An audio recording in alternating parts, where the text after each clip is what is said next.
Sabi ko, merong mali dito, sabi kong ganyan. Bakit itong manggagawa na to, tinatanggapan niya ng abulo ito? Hindi ako makapagsumbong kasi siniraan niya nga ako sa KNP eh. Nagkaroon ng commotion nun sa Cambodia.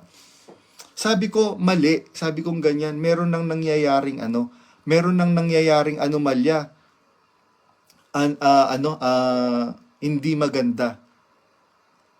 Kaya mga kapatid, huwag kayong matatakot na mag-voice out, na ipaalam kay kapatid na Daniel yung dapat niyang malaman na kalagayan po ninyo mga kapatid, dahil merong manggagawa, hindi po lahat merong manggagawa na nagpapabango lang. Kagaya nung sinabi ni Manalo, biruin nyo, inaano nyo yung ulat, binabago ninyo ang ulat.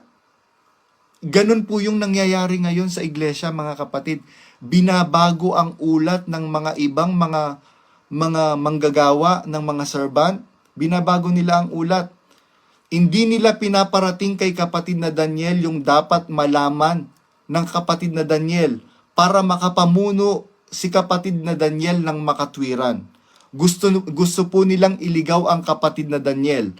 Mga kapatid, kung naniniwala tayo, sumasampalataya tayo na tayo pa rin ay sa Diyos, kailangan makarating kay kapatid na Daniel yung dapat niyang malaman na mga injustices na nangyayari sa mga lokal po natin. Minarapat ko na pong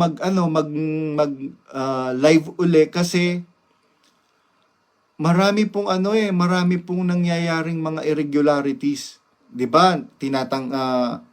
Kiniklaim natin na tayo sa Diyos, malapit na ang wakas, etc., etc. Kaya nagdo-double time ang demonyo. Sabi ko, kung nagdo-double time ang demonyo, talagang nagdo-double time ang demonyo, nakita ko po mga kapatid.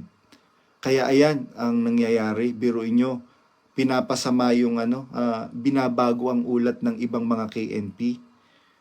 Binabago ang ulat ng ibang mga manggagawa. Hindi po lahat mayroong mga mabubuting manggagawa sa loob ng MCGI.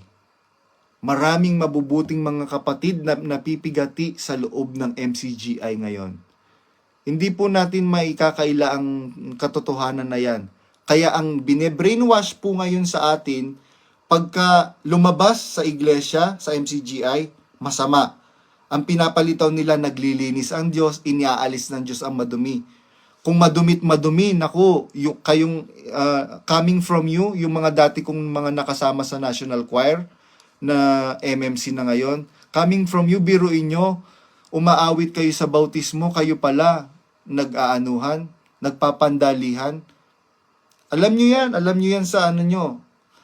Kaya kung kaligtasan lang ang pag-uusapan, sa tingin ko mas maliligtas kami kaysa sa inyo na pinapakalat niyo yung mga paninira na yan na wag niyo i-block niyo na si JR Badong dahil nagsasalita siya ng laban sa aral at laban sa mangangaral.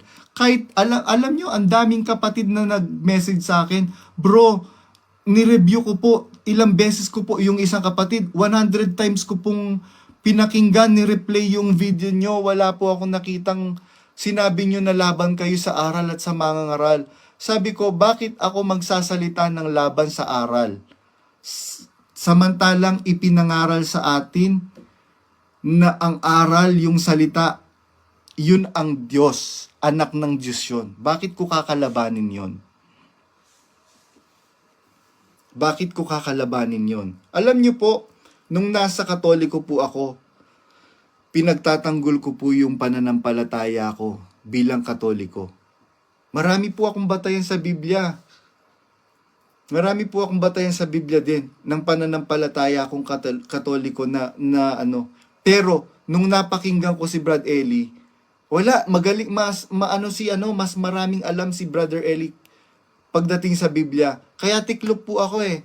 Alam niyo po, merong insidente, kasi ako po, meron po akong Biblia na pocket Bible, yung pong Gideon.